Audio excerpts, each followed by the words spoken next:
Tatsuya est né dans la famille Yotsuba, l'un des clans de mages les plus puissants du Japon. Sa famille ne se souciait que de créer de puissants mages, et pour cela, alors que sa mère, la chef du clan, était encore enceinte.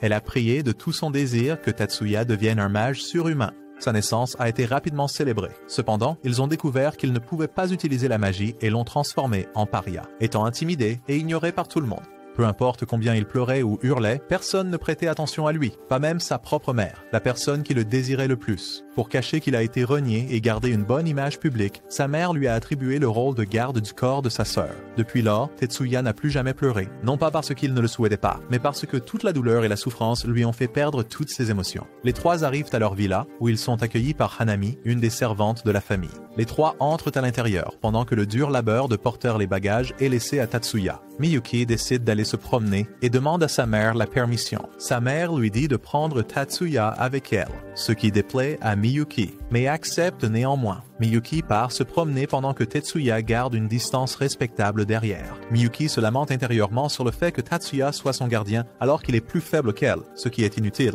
alors qu'elle se lamente intérieurement sur sa situation. Miyuki est soudainement arrêtée par Tatsu, mais l'homme à qui elle a presque cogné la bouscule volontairement. Les trois soldats hors service adoptent une attitude menaçante pour intimider les frères et sœurs. Mais Tatsuya se place devant Miyuki. Il dit calmement aux soldats de partir, sa voix et son regard suggérant qu'ils ne sont pas une menace. Tatsuya est celui qui est dangereux. Cela antagonise les trois, et les choses dégénèrent rapidement avec le soldat qui lance un coup de poing infusé de magie que Tetsuya bloque. Miyuki n'en croit pas ses yeux, pensant qu'il a utilisé de la magie pour le bloquer. Mais elle sait qu'il ne peut pas utiliser la magie. Tatsuya donne un autre avertissement, mais le soldat attaque quand même. Tatsuya le contre facilement avec un coup de poing qui le met à terre. Tatsuya emmène alors Miyuki pendant que l'homme est au sol. Alors que le couple marche main dans la main, Miyuki est stupéfaite par la démonstration inattendue des compétences de combat de Tatsuya. Le duo retourne à la villa. Venemi remarque immédiatement que Miyuki est perturbé. En entendant les détails, Inami complimente Tatsuya, mais il le balaye comme son devoir, laissant Miyuki confuse, car elle ne sait pas ce qu'il entend par là.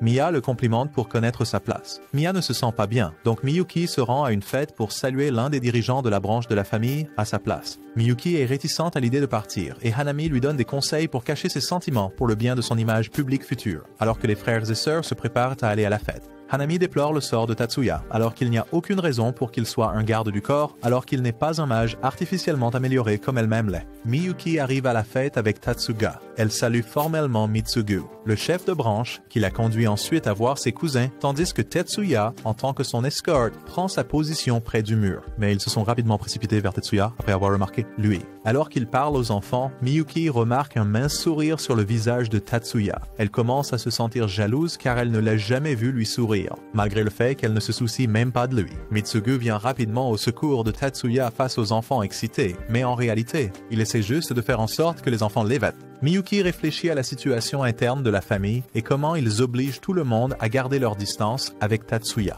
Pour eux, Tetsuya est un simple garde du corps, un instrument jetable qui doit se sacrifier pour protéger le sien. Sœur. À cause de la famille, elle ne l'a jamais aimé comme un frère, et à cause de sa personnalité apathique, elle pense qu'il ne l'a jamais aimé non plus, comme il est, contraint de rester à ses côtés au lieu d'être libre. Tatsuya désamorce la situation en demandant la permission de patrouiller le terrain. Les dieux, voyant la détermination de Tetsuya à jouer son rôle de garde du corps, Miyuki décide de faire son devoir pour représenter sa mère. Le lendemain, les membres de la famille décident de passer du temps libre à bord de leur yacht, parce qu'ils nagent dans l'argent, pas dans l'océan. Ils prennent tous des photos, et Hanami dit aux frères et sœurs de prendre une photo. Mais bien sûr, Tatsuya ne peut pas le faire sans demander la permission à sa mère. Elle accepte silencieusement, et Miyuki rougit étonnamment tout en souriant. Pourtant, alors qu'ils prennent le coup, le yacht prend une action évasive car il est attaqué par un sous-marin. Miyuki et Hanami sortent leur Seade, l'appareil qui leur permet de lancer de la magie. Pour se défendre, yacht. Mais quand elle regarde Tatsuya, elle remarque que ses mains sont vides. Elle pense à elle-même à quel point il est inutile. Il est toujours considéré comme un mage, mais il n'a même pas d'appareil. Soudain, ils voient deux ombres de torpilles dans l'eau et sont choqués, car aucun de leurs sorts magiques ne peut les défendre de cette attaque. Nulle part. Tatsuya pointe simplement sa main vers les torpilles et utilise un sort pour les démonter. Miyuki ne peut pas en croire ses yeux. Elle ne comprend pas ce qui s'est passé. Elle est confuse. Pourquoi ce genre d'homme? Il n'a ni C ni D. Il ne devrait pas pouvoir utiliser la magie. De plus, il a utilisé un type de magie avancée en une seconde. À partir de ce moment, elle a commencé à sentir son cœur battre dans sa poitrine. Elle pense à qui est vraiment son frère aîné et comment elle peut se rapprocher de lui. Soir. La villa est visitée par Kazama, le capitaine de la base militaire voisine, qui prend une déclaration sur l'incident. Les frères et sœurs l'escortent alors qu'il part. Et là, il voit le soldat que Tetsuya a renversé il y a quelques jours. Réalisant que Tetsuya est le garçon de l'incident, Kazama fait s'excuser le soldat. Mais Tetsuya ne pouvait parler et accepter les excuses qu'après que Miyuki a hoché la tête en signe d'approbation. Avec son intérêt piqué, Kazama invite Tetsuya à visiter sa base d'unité. Le lendemain, la mère de Tetsuya prévoit d'assister à un événement réservé aux femmes et dit à Tetsuya de visiter la base, car cela pourrait être une bonne occasion d'apprendre quelque chose. Miyuki demande si elle peut aussi y aller, disant qu'elle a besoin de comprendre le niveau de compétence de son garde du corps. Leur mère est d'accord, mais leur dit qu'ils doivent se comporter comme des frères et sœurs en public, mentionnant que Tetsuya devrait utiliser le nom de Miyuki au lieu de la désigner comme mademoiselle. À la base, ils sont accueillis par Sonata qui les conduit là où les troupes s'entraînent à utiliser la magie de base sans un appareil sous l'œil attentif de Kazama. L'entraînement passe au match de combat et Kazama invite Tetsuya à se joindre à eux. Tetsuya est d'accord et son premier adversaire est un champion national de boxe. Champion. Le match commence avec le boxeur lançant une rafale de coups, mais Tetsuya esquive calmement et frappe une fois, faisant tomber son adversaire. Ensuite, un ceinture noire de karaté est présenté et Kazama lui dit de se donner à fond contre un jeune de 13 ans, vieux. Alors que le soldat attaque, Sanada commente comment Tetsuya traite le combat comme s'il s'agissait d'un véritable combat, gardant une distance au cas où le soldat aurait des armes cachées. Le match se termine avec Tetsuya qui contre une attaque et renverse le soldat au sol. Après avoir vu un enfant battre des soldats adultes, Kazama a l'impression que leur honneur est en jeu et demande un dernier match. Joseph, le gars que Tetsuya a battu le premier jour, se porte volontaire, affirmant qu'il aimerait avoir une chance de se prouver. Kazama atteste du niveau de compétence de Joseph et Sotatsuya est d'accord, bien que Miyuki soit anxieuse à ce sujet. Le match est terminé, ça commence. Mais cette fois, le soldat doit se battre en utilisant la magie. Miyuki proteste mais Tetsuya la gronde, soulignant que l'utilisation de la magie est un must pour un magicien. Tetsuya utilise son agilité pour prendre de la distance et utilise sa propre magie pour étourdir Joseph et le faire tomber, laissant tout le monde choqué. C'est littéralement le même sentiment quand tu te fait détruire par un joueur de Fortnite de 13 ans. Joueur. Mais ce qui les impressionne encore plus, c'est que Tetsuya a utilisé une magie appelée Gram Demolition, un sort de rang S qui détruit les sorts magiques de l'ennemi. Kazama invite ensuite les frères et sœurs à prendre le thé pour discuter de la technique que Tetsuya vient d'utiliser, tandis que Senada l'invite à examiner les CAD sur lesquels il travaille. Les CAD attirent l'attention de Tetsuya. Quelques jours plus tard, Miyuki remarque que Tetsuya travaille jour et nuit sur ses CAD dans sa chambre, sans comprendre pourquoi il le fait. Soudain, une alarme retentit alors que les sirènes d'alerte aérienne retentaient dans toute la région. Une annonce est alors donnée. Un pays, un bateau de patrouille, a été attaqué au large de la côte et l'île a subi une attaque de missiles. L'annonceur conseille ensuite aux gens d'évacuer. Tetsuya arrive ensuite pour leur annoncer que Kazama leur a offert un abri à la base. À ce moment-là, le téléphone sonne. Hanami informe Miya que c'est sa sœur qui appelle. Ils discutent de la situation. Sa sœur leur conseille de se réfugier à la base et de retirer le l'émetteur de Tetsuya. Accepte et dit à Tetsuya de demander à Kazama pour le transport. Arrivant à la base, Joseph les guide vers une salle de repos à l'intérieur pour attendre avec une autre famille jusqu'à ce que l'abri soit prêt. Miya et Hanami pensent que quelque chose ne va pas, mais les quatre attendent jusqu'à ce qu'ils entendent des coups de feu. Tetsuya essaie d'utiliser sa magie pour explorer la zone, mais la pièce est protégée, alors il ne peut pas voir ce qui se passe à l'extérieur de la salle. Mio ordonne à Tetsuya de vérifier ce qui se passe dehors, mais il exprime sa crainte que quelque chose puisse arriver pendant qu'il est dehors et que Mio, sa mère, se déchaîne, furieuse qu'il a appelé sa sœur par son nom comme s'il était son égal. Elle lui dit avec colère de ne pas oublier qu'il n'est qu'un simple garde du corps, le forçant à s'excuser. Pour s'assurer qu'il suit ses ordres, sa mère utilise de la magie pour le forcer à se conformer. Dehors, Tetsuya voit une fusillade entre le personnel de la base et les troupes ennemies soutenues par certains commerçants. À l'intérieur, un soldat nommé Kenju arrive dans la pièce avec 3 cartes. Les collègues promettent au civil qu'il les guidera hors de l'abri. Hanami lui dit que l'un d'eux est sorti pour vérifier la situation. Et la mère de Tetsuya ajoute que les soldats peuvent emmener l'autre famille en premier. Hanami pense que la mère de Tetsuya se soucie de son fils pour la première fois de sa vie, mais la mère dit simplement qu'elle ne peut pas faire confiance à ses tapes.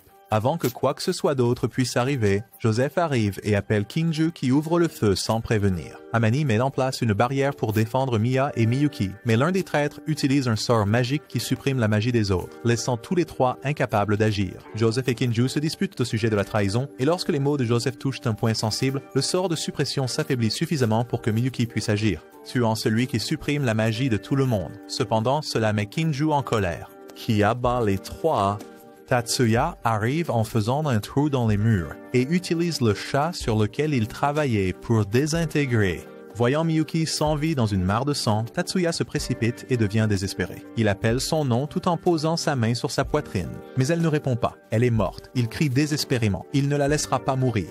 Et lance un sort magique unique dans son esprit inconscient. Miyuki est assise au milieu d'une vallée ruinée et froide et entend Tatsuya l'appeler par son nom. Elle pense qu'il est triste de la voir mourir et regrette la façon dont elle le traite terriblement depuis sa naissance. Elle souhaite qu'elle puisse avoir une chance de s'excuser. Mais maintenant, il est trop tard et elle s'effondre. Soudain, une vague magique apparaît sur elle et commence à la guérir pendant la reconstruction de son corps avant qu'elle ne soit abattue. Elle ouvre les yeux et réalise que c'est la magie de Tatsuya, pensant à quel point son frère est puissant et merveilleux. C'est quand elle est complètement réanimée. Tatsuya la serre immédiatement dans ses bras par soulagement. Elle est saine et sauve. Elle le serre dans ses bras en retour et quand il se lève pour sauver les autres, elle ne veut pas qu'il s'éloigne d'elle. Mais quand elle regarde sa mère, elle voit tous les trous dans son corps. Elle l'appelle frère pour la première fois avec sincérité et il la guérit et la ressuscite complètement, ainsi que son... Alors que les autres se réveillent, leur mère est toujours inconsciente, obligeant le médecin de la base à vérifier son état. Kazama s'excuse auprès de Tetsuya pour les actions du traître, mais Tetsuya demande une explication. Kazama dit que l'autre famille était la cible et que la famille de Tatsuya a été prise en garantie. Kazama explique ensuite que l'ennemi contrôle les eaux près de l'île et parle des troupes terrestres sur le rivage du village. Comprendre la situation, Tatsuya leur demande alors d'abriter sa famille dans leur lieu le plus sûr et demande une armure et de l'équipement pour pouvoir sortir le soir. Ennemi. Kazama demande pourquoi et Tatsuya explique que c'est une vengeance pour l'avoir tué. Sa sœur. Kizama déclare qu'il n'autorisera pas le meurtre de non-combattants et de quiconque se rend. Tatsuya, avec un regard froid dans les yeux, assure qu'il ne laissera même pas assez de temps à l'ennemi pour se rendre. Kazama accepte de laisser Tatsuya se déployer avec eux. Tatsuya part, mais Miyuki s'accroche à lui en lui demandant de ne pas partir. Tatsuya dit qu'il le doit parce qu'ils ont blessé la seule chose qui compte pour lui. Miyuki remarque la formulation étrange, et Tatsuya lui dit qu'elle est assez grande et que leur mère devrait le lui expliquer. Il assure ensuite à Miyuki qu'il reviendra, car grâce à son pouvoir, il n'y a personne qui puisse le vaincre. Lui. La famille regarde Tatsuya et l'unité militaire combattre l'envahisseur. Hanami dit que le combat est un cauchemar vivant. Tatsuya désintègre les soldats ennemis avec sa magie. Mais pour empirer les choses, lorsque ses compagnons sont abattus, il les ressuscite simplement. Miyuki demande alors à sa mère une explication de ce que son frère a dit, contrarié. Sa mère la gronde pour l'avoir appelé son frère, mais explique ensuite que Tatsuya est né en tant que magicien défectueux. Pour le clan Tatsuya, la vraie magie consiste à modifier les informations et à obtenir un résultat, dans ce cas, un sort spécifique. Mais Tatsuya ne peut que détruire et restaurer des informations à un niveau monstrueux, ce qui a plusieurs verrous pour l'empêcher de l'obtenir à nouveau, détruisant la famille. Mais son cerveau ne peut toujours pas changer les informations magiques. Leur mère a fait plusieurs expériences sur lui pour changer son cerveau avec de la magie et le forcer à changer les informations magiques, le faisant perdre toutes ses émotions, sauf une. Son amour fraternel envers Miyuki. Mais comme toutes les expérimentations ont échoué, leur mère a décidé d'utiliser son pouvoir défectueux et son lien fort envers Miyuki, devenir son corps. Entendre cela bouleverse Miyuki, la faisant pleurer. Elle se retourne alors vers l'écran et se demande comment elle pourra jamais rembourser Tatsuya pour tout ce qu'il a fait pour elle. Alors que la bataille touche à sa fin, 6 navires se détachent de la flotte ennemie et s'enfuient. Les soldats veulent intercepter leur évasion. Mais le commandant de la base ordonne aux soldats de se retirer. Ils ne comprennent pas vraiment ce qui se passe parce que seuls Sonata, Kazama et Tetsuya restent en arrière. Il tient en l'air un énorme sniper CAD qu'il a développé. Remarquant la CD, Hanami demande la permission de déployer et de soutenir Tatsuya. La mère acquiesce, semblant savoir ce qu'il prépare. Hanami arrive et active ses boucliers, se concentrant sur la défense contre le bombardement à venir pour que Tatsuya puisse se concentrer sur l'attaque. Cela donne à Tatsuya le temps dont il a besoin, lui permettant d'activer son sort magique Material Burst, anéantissant la flotte et créant un énorme tsunami pendant leur retraite. Une fois en sécurité, Tetsuya regarde Hanami mourir parce qu'elle a épuisé toute sa magie pour se protéger. Cependant, elle révèle être contente d'avoir choisi le moment où elle a assumé son dernier devoir qui lui a permis de mourir en tant que personne et non en tant qu'outil fait par l'homme. Quelque chose que Tatsuya devrait apprendre et avec ses derniers mots, elle ferme les yeux.